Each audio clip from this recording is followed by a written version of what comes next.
Virtuoso di camera refers to an honorific title that the Emperor Francesco II conferred to Niccolò Paganini in 1828 when this one played in Vienna.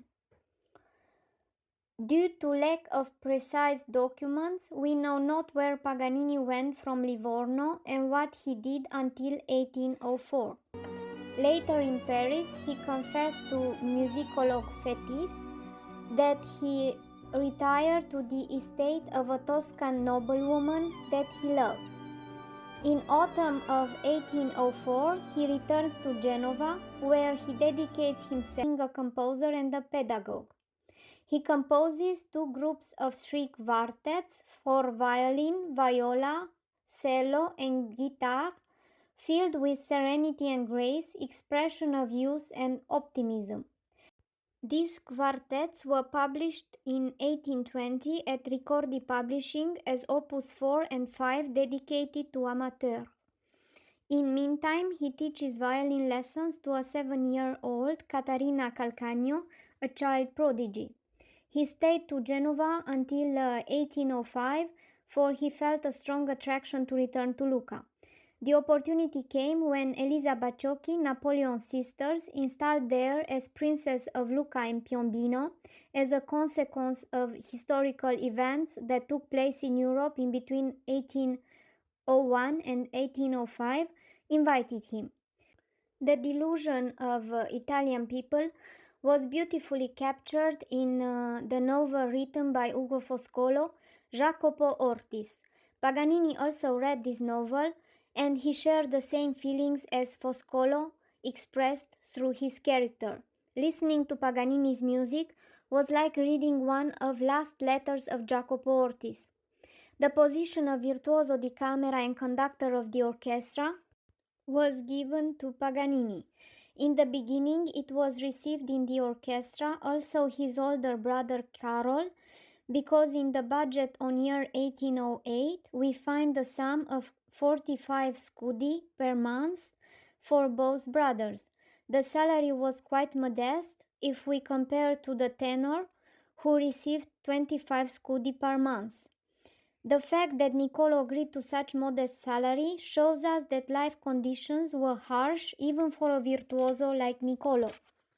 Between other employees, we find as maestro di capella with 18 scudi per month Domenico Puccini, the grandfather of the great composer. Paganini's job was not an easy one.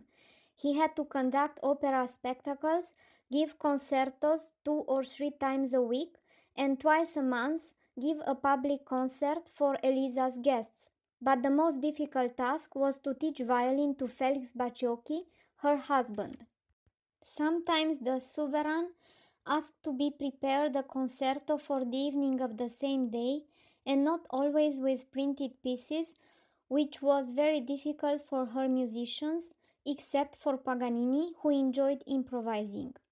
Usually he wrote the bass for piano that during the concert he developed it in a theme with variations.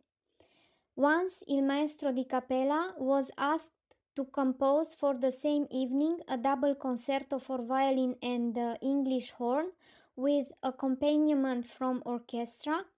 As he refused, saying he has not enough time, the task was given to Paganini, who took only 2 hours to compose the concert and interpret it successfully the same evening. Of course, he did not cherish such compositions, as he did not preserve them.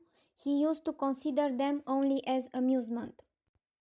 Once he made a bet on a banquet of 25 people that having only 2 strings at his violin, sol and re, he can conduct as maestro concert an entire opera concerto, and he won.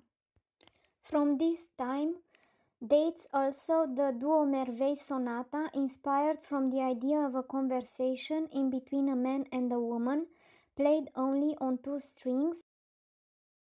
Eliza covered him with praise, and she exclaimed, "You made the impossible with 2 strings. A single string wouldn't be enough for your talent?" "Of course," answered Paganini. At 15 August was Napoleon's birthday, whose power at the time reached its peak. In his honor, Eliza organized a great reception. Paganini kept his promise and interpreted a new composition, the military sonata Napoleon, written to be executed at violin only on sole string with accompaniment from orchestra. The effect of this sonata, full of technical difficulties, astonished the audience in such degree for the rest of the evening that a cantata from Cimarosa, composer highly valued at the time, went unnoticed.